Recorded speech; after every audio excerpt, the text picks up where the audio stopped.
আসসালামু আলাইকুম, কি অবস্থা সবার? থাম্বনেইল এবং টাইটেল দেখে বুঝতে পারছো আমরা কি নিয়ে কথা বলবো। তো তোমাদের অ্যাডমিশন টাইম সামনে এবং এই অ্যাডমিশন টাইমে ভুল করেও এই ভুলগুলো করো না। এগুলো করলে মারা খাওয়া নিশ্চিত, ঠিক আছে? তো আসো আমরা শুরু করি, খুব অল্প সময় আমরা বুঝে যাব। অর্থাৎ ভুল করেও ভুলগুলো করা যাবে না। প্রথম যেটা, সেটা হলো কিসের প্রস্তুতি নেব, এইটা কিন্তু অনেক বড় একটা সমস্যা। আমরা এই নিয়ে লাইভ সেশন করেছি। তো আমি একটু তোমাদেরকে জাস্ট শর্টে বুঝাই দিই। তুমি এক্সাম দিয়েছো, তোমার এক্সাম 17 তারিখে আছে একটা এক্সাম, কেমিস্ট্রি সেকেন্ড পেপার, তাই তো? এই পর্যন্ত তুমি যে কয়টা এক্সাম দিচ্ছ, তুমি এখান থেকে তুমি আইডেন্টিফাই করতেছো তোমার ছোটবেলা থেকে একটা স্বপ্ন ছিল যে আমি মেডিকেল, ভার্সিটি বা ইঞ্জিনিয়ারিংয়ে পড়বো। যদি আমি ভার্সিটি বা ইঞ্জিনিয়ারিং মেডিকেলে দেই, তো আমার রেজাল্ট যেটা রিকোয়ারমেন্ট সেটা কি ফিল করতে পারবে? আমার এইচএসসি রেজাল্ট আমি দেখতেছি যে আমার ম্যাথ খারাপ হয়েছে, আমার ফিজিক্স খারাপ হয়েছে, এই দুইটা আমার এ প্লাস নাও আসতে পারে, বা আমি শিওর যে আসবে না, তাহলে তো আমার ইঞ্জিনিয়ারিং প্রিপারেশন নিয়ে লাভ নেই, কারণ আমি তো ইঞ্জিনিয়ারিং পরীক্ষা দিতে পারবো না। আবার দেখতেছি যে আমার যে পরীক্ষা হয়েছে আমার এই প্লাস আসতেছে না, তাহলে তো আমি মেডিকেলে আমার মার্ক কাটা যাবে। হ্যাঁ, ওইটা যদি একটা নির্দিষ্ট মার্ক আছে, আমার জিপিএ দেখা গেলো যে খুব কম, 4.20, 4.44 এই টাইপের, তাহলে মেডিকেল প্রিপারেশনটা নেওয়া আমার জন্য ঠিক হবে না। আবার যদি দেখছি যে না আমার দুইটাই ভালো আছে, তাহলে মেডিকেল প্রিপারেশন নিব। এই যে বিষয়গুলো লজিক্যালি চিন্তা করে, ঠিক আছে, লজিক্যালি চিন্তা করে আমাদের আগাইতে হবে। এখন কাহিনীটা কি হয়, কাহিনীটা এটার সাথে এটা রিলেটেড। পিয়ার প্রেশার, আমি এটা আগেও বলছি। পিয়ার প্রেশার বলতে বন্ধুদের দ্বারা ইনফ্লুয়েন্স হচ্ছে, আশেপাশের মানুষের দ্বারা ইনফ্লুয়েন্স হচ্ছি, আমাদের আশেপাশের আন্টিদের দ্বারা ইনফ্লুয়েন্স হচ্ছে আমরা, তাই না? যে তার ছেলে পড়তেছে, তার দেখা গেছে যে আমাদের সবচেয়ে বড় সমস্যা আমি যেটা মনে করি, দেখো ভাই তোমরা রিলেট করলে আমাকে কমেন্টে জানাবে হ্যাঁ ভাই এটা হয়েছে। যে তোমাদের আশেপাশে যখন এক্সাম দিতে যাও, তোমাদের যারা অভিভাবক, তোমাদের আব্বু আম্মু যারা আছে, তারা তো তোমাদের সাথে যায়, বা যে কোনো এরিয়ার ভিতরে, তখন দেখা যায় যে একজন পাশে কিন্তু অতি উৎসাহী একজন আন্টি থাকে, যে সব জায়গায় খোঁজ খবর নিয়ে সব কোচিং টোচিং সব কিছু চষে বেড়ায়, তার মেয়েকে ভর্তি টর্তি করায় বা তার ছেলেকে ভর্তি করায়, একদম এসে তোমার আব্বু আম্মুকে বলছে যে আমরা তো করাই দিচ্ছি, এখন না করালে সিট পাবেন না, এই সেই কত কিছু। তখন তোমার আব্বু আম্মু তখন অনেক বেশি সিরিয়াস হয়ে যায়, তখন তোমাকে বলে তুই করতেছিস না কেন, তুই মেডিকেলে দে, তুই ইঞ্জিনিয়ারিংয়ে দে। এটা কিন্তু অনেক বড় একটা সমস্যা। বা তুমি দেখছো তোমার ফ্রেন্ডরা সবাই একটা রিনাউন্ড কোচিংয়ে ভর্তি হচ্ছে, তোমার যদিও তোমার ম্যাথের এবিলিটি খুব কম, তুমি ইঞ্জিনিয়ারিং করবো না, বাট সবাই ভর্তি হচ্ছে, তুমিও ভর্তি হচ্ছ। এইটা কখনো করো না। তুমি জিনিসগুলো লজিক্যালি চিন্তা করো, যে তোমার বড় ভাই আছে বা যেই হোক না কেন, দরকার হয় তোমরা আমাদের সাথে কথা বলো, পার্সোনালি তোমার সমস্যাগুলো শেয়ার করো, যে এই কাহিনী আমি এখন কি করব। তোমার ভাই যখন এই যে মানে আবেগঘন বা প্যাশন এইগুলো থেকে যখন তুমি যাবা, এবং পরবর্তীতে যখন তুমি কোথাও কোথাও চান্স পাবা না, তখন কিন্তু লোকজন বলবে যে তুই কোথাও চান্স পাইসনি। বাট যখন তুমি একটা পাবলিকিয়ান হতে পারবা, যে কোনো একটা বিশ্ববিদ্যালয় ধরে নিলাম আমরা, সেই সময় তোমার হয়ে যাবে, তখন কিন্তু আর এই কথাটা শোনা লাগবে না। তো এই জন্য পিয়ার প্রেশারে পড়ে, অর্থাৎ আশেপাশের সাথে মানে তারা যা সবাই যা করতেছে এটা না করে, স্রোতে গা ভাসিয়ে না দিয়ে তুমি লজিক্যালি চিন্তা করে তুমি কিসের প্রস্তুতি নিবে, এটা হলো গুরুত্বপূর্ণ। এইটা হলো এই দুইটা পয়েন্ট আমরা এখানে কমপ্লিট করে ফেললাম। এইটা কোন সময় আমরা প্রস্তুতির কথা বলছি, যে এই মাসটা আমি বলতেছি ধারাবাহিক নাটক করতে হবে। কারণ ধারাবাহিক নাটকটা কি, এই জিনিসটা একটু সিম্পলি বুঝাই দিই। এটা তোমার আমার মনে হয় তোমার অ্যাডমিশন টাইমে সব থেকে গুরুত্বপূর্ণ পয়েন্ট হলো এইটা।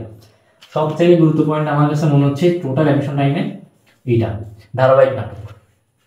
আমরা ধারাবাহিক নাটক দেখছি প্রতি সপ্তাহে।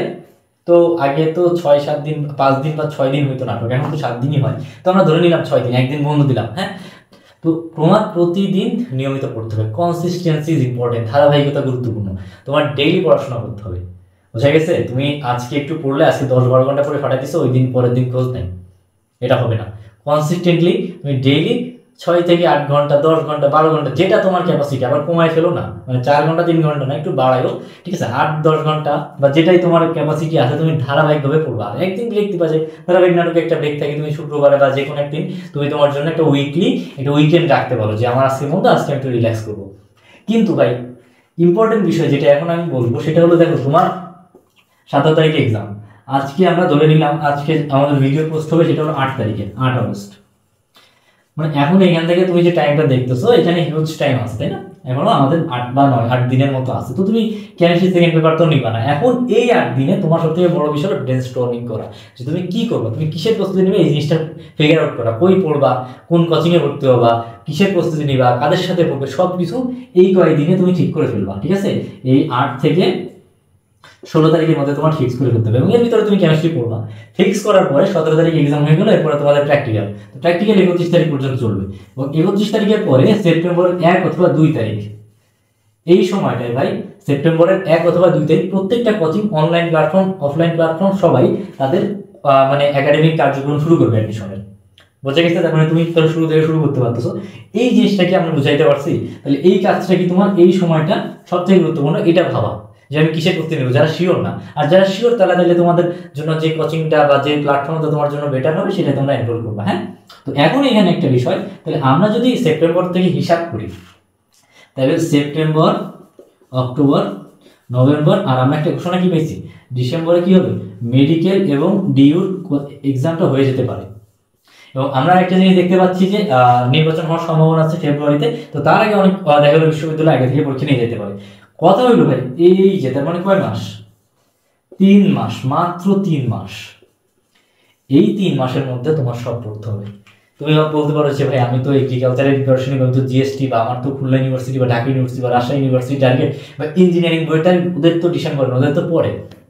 কথা হলো যে এই জিনিসটা বুঝো, এটাই সব থেকে ইম্পর্টেন্ট, যে তোমার অ্যাডমিশন প্রিপারেশনে তুমি যদি স্মুথলি চলতে চাও, তোমার স্মুথলি চলার সময়টা হলো এই 3 মাস।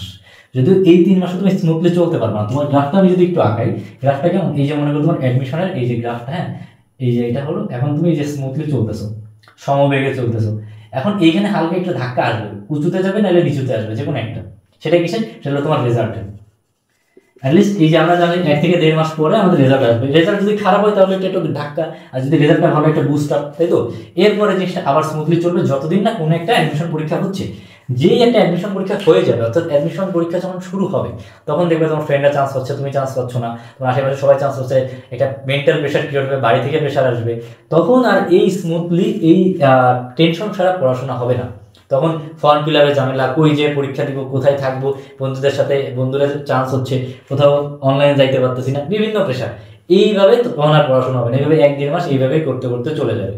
তো যদি স্মুথলি পিওর যে পড়া, তুমি যদি 3 মাস একদম তুমি চোখ কান বন্ধ করে একদম মানে জানোয়ারের মতো পড়াশোনা করো, তাহলে এই 3 মাসের পড়া দিয়ে বাকি তুমি সম্পূর্ণ অ্যাডমিশন টাইম চালিয়ে দিতে পারবা। ব্যাপারটাকে বুঝাইতে পারছি? এই 3 মাসের পড়া দিয়ে তুমি বাকি সব অ্যাডমিশন পরীক্ষাগুলো কভার করতে পারবে যদি প্রপারলি পড়ো, যে ধারাবাহিকভাবে। তো এই জন্য ভাই আমি এই জিনিসটা সব থেকে গুরুত্বপূর্ণ, যে এই 3 মাস স্মুথলি পড়া, কন্টিনিউয়াসলি পড়া, ধারাবাহিকভাবে কোনো ফাঁকিবাজি না করে পড়াটা সব থেকে বেশি গুরুত্বপূর্ণ। ওকে, আর সব থেকে বড় বিষয় একটা কনফিডেন্স, 2 টাইপের কনফিডেন্স আছে, ওভার কনফিডেন্স এবং আন্ডার কনফিডেন্স, বুঝলো? লো কনফিডেন্স। তো ওভার কনফিডেন্সও ভালো না, কম কনফিডেন্সও ভালো না, এটা প্রপার ব্যালেন্সে থাকতে হবে। তো এই বিষয়টা আমরা আরও আলোচনা করবো। আজকে আমি যেটা বলতে যাচ্ছি সেটা হলো গুরুত্বপূর্ণ, সেটা হলো এই যে 3 মাসের পড়াটা এবং এই পিআর পেশাটা, এই যে ধারাবাহিক নাটকটা গুরুত্বপূর্ণ। এবং এই ধারাবাহিক নাটকটা আমরা কয়দিন করবো, এই 3 মাস করবো আমরা।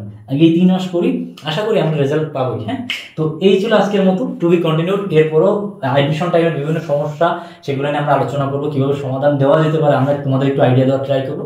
যদি তোমাদের কি ভালো লেগে থাকে তাহলে আমাদের পেজটাকে ফলো করে রাখো, আমাদের ইউটিউব চ্যানেল সাবস্ক্রাইব করে রাখতে পারো। এবং আরেকটা বিষয় আমরা একটু ঘোষণা দিতে চাচ্ছি, তোমরা যারা মেডিকেলের প্রিপারেশন নিতে চাচ্ছ তাদের জন্য আমাদের কিন্তু optimum GK and English course আছে, তোমরা চাইলে এনরোল করতে পারো। এবং এই জিকে অ্যান্ড ইংলিশ এখানে তোমরা যারা বিভাগ পরিবর্তন করবা তাদের জন্য এটা হেল্প করবে, বা যারা মানবিকের আছে তাদের জন্য হেল্প করবে। জেনারেল নলেজ এবং সাধারণ জ্ঞান সব জায়গায় মোটামুটি আছে মানবিকের ক্ষেত্রে, এবং ইংলিশও সব জায়গায় লাগে। তো এই কোর্সটা তোমরা খুবই স্বল্প মূল্যে মাত্র 499 টাকায় এনরোল করতে পারবা। তো যদি চাও তাহলে এনরোল করতে পারো। হ্যাঁ, আর বাদ বাকি আমরা তোমাদের জন্য গাইডলাইনের জন্য অলওয়েজ আমরা ফ্রি। তোমরা আমাদের যে কোনো প্রয়োজনে যে কোনো সময় মেসেজ দিলে আমরা তোমাদেরকে চেষ্টা করবো আমাদের যতটুকু অভিজ্ঞতা আছে সেখান থেকে সাহায্য করার জন্য। তো আজকে এই পর্যন্ত, সবাই ভালো থেকো, সুস্থ থাকো, আসসালামু আলাইকুম।